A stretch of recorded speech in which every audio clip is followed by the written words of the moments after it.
welcome to another edition of Crazy People. SC has made a return. He has recovered from what Orlando Pirates did to his beloved Sundowns. Lufuno is a bit excited, I don't know why, because it's the hope that kills them. You see, Kaizer Chiefs are supposedly having a coach, but we are not there. We're talking Champions League. But let's start in Morocco. Yeah. Do we have any decisions? Nope. Not yet. Not yet. The league is going to be finalized on the 19th.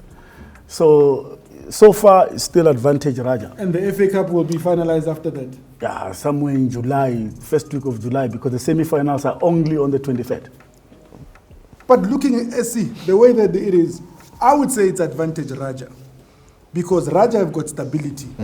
AS5 have got coaching issues. The coach is leaving. He wants to work for some development team in South Africa.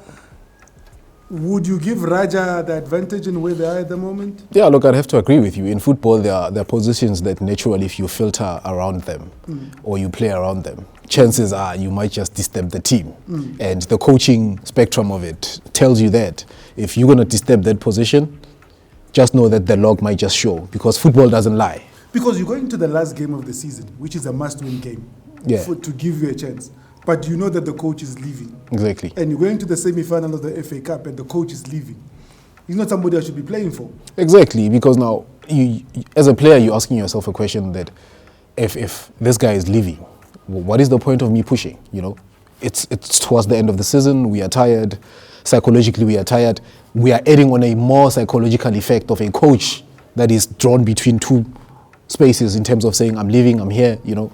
It feels like Lewis Hamilton and Mercedes-Benz. It's a divorce that's becoming uglier by the day. Yeah, it's crazy stuff. Lufuno, why is your Kaizer Chiefs disturbing things in Morocco, Chief? AS5 is supposed to... We're not disturbing anything, my child. Chief, this man has not finished the league, but you're already talking about his new job, so his focus is gone. No, he's a professional. He's a professional. He must do his job as per his contract, and because my only worry is that if his mind is not there, this team can actually lose everything. Because they're in the semi-final, they want game to go. That's what I'm saying. His mind is not there. Well, we don't know about that. He's a professional. No, let him his finish. Mind is in South Africa. Yeah. Mr. Nabi said, please know the following. Champions League, Haba. Yeah. Confed, Haba. Yeah. MTN 8, Haba. Yeah. League top 4, number 10.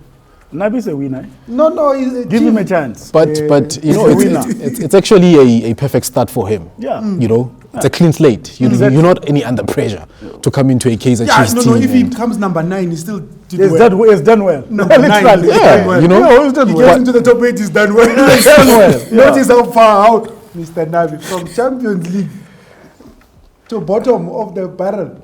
In fact, you are the barrel. He's coming to coach the biggest brand in South Africa. We're looking 100%. So let's give him an opportunity. 100%. Okay, he's going to have a bigger budget that he has. Let's give it a chance. We get you. Yeah. He's not going to be in the Champions League.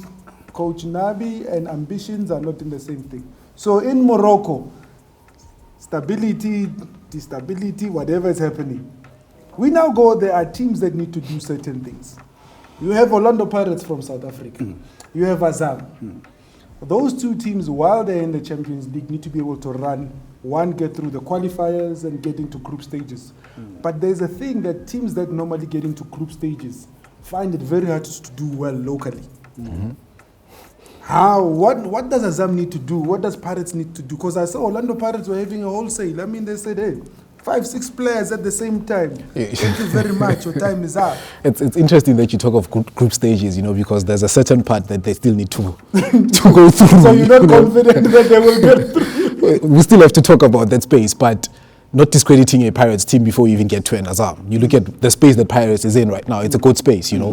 You look at the second half of the league, they've pushed it so far to say, you know what, as much as we're not going to get so close to Sundowns, but in terms of disturbing them in terms of their cup games, which is what Jose is good at, you know, these kind of games are where we need to see the mental of Jose, because he's good at them. You know, 4 games, 3 games, we know Jose can push. So let's see what happens in terms of what they've been doing right now, starting with pre-season, the exit that's happening at Pirates, and the players that are coming in. Let's see what happens. Very interesting. Lufuno, from a perspective, what does an Azam need to do? Because and you would attest to this, your beloved Kaizer Chiefs, they played well in the Champions League, but the league home was battling.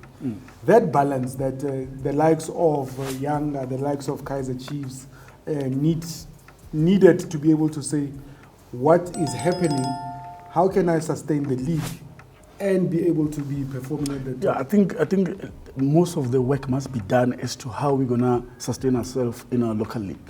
Because the teams in our local leagues knows us very well. So they know our weaknesses, they know us, because they play with us week in and week out. So if you can be able to work around that and plan around how can we be able to sustain ourselves locally, then it becomes easier to play in the Champions League, because most of the teams in the Champions League don't necessarily know how you play.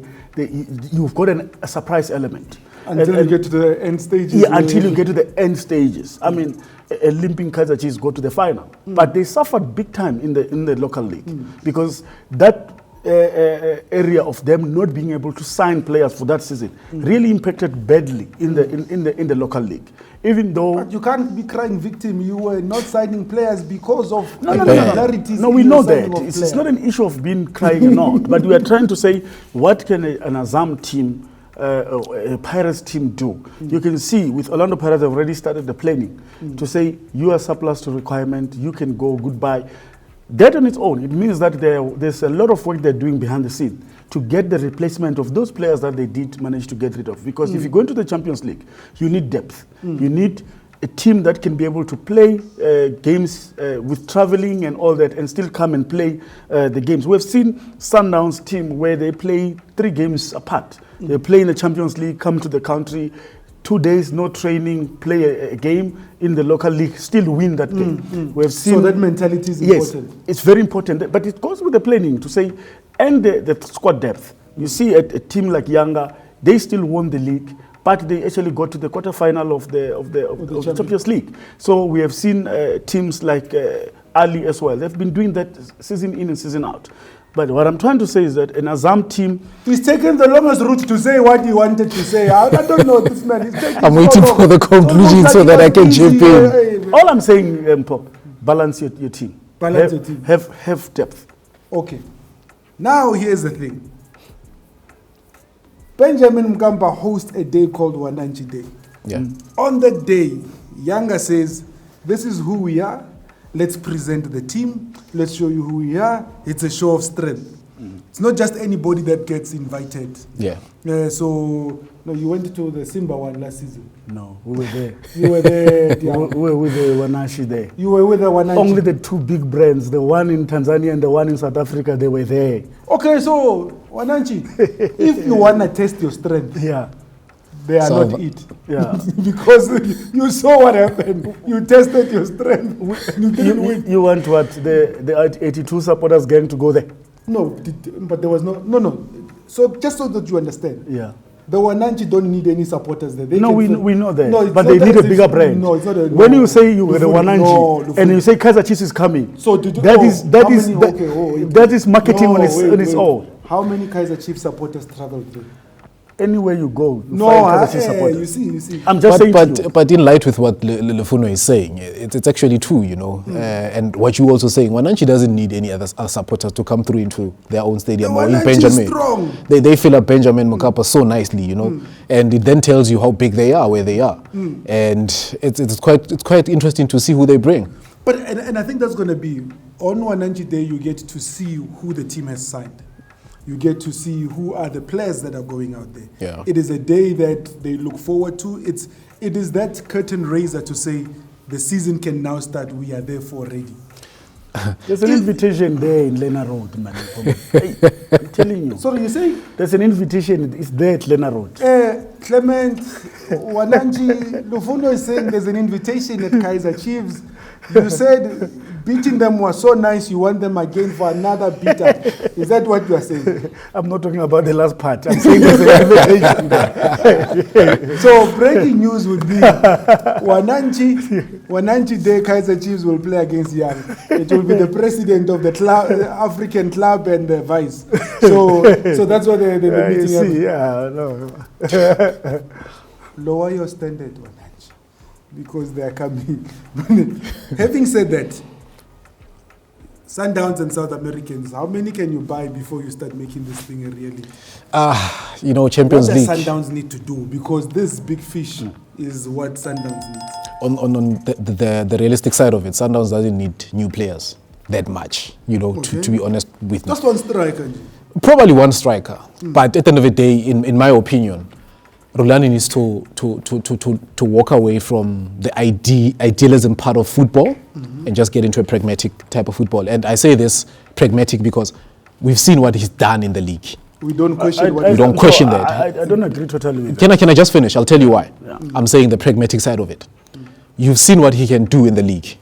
He owns it.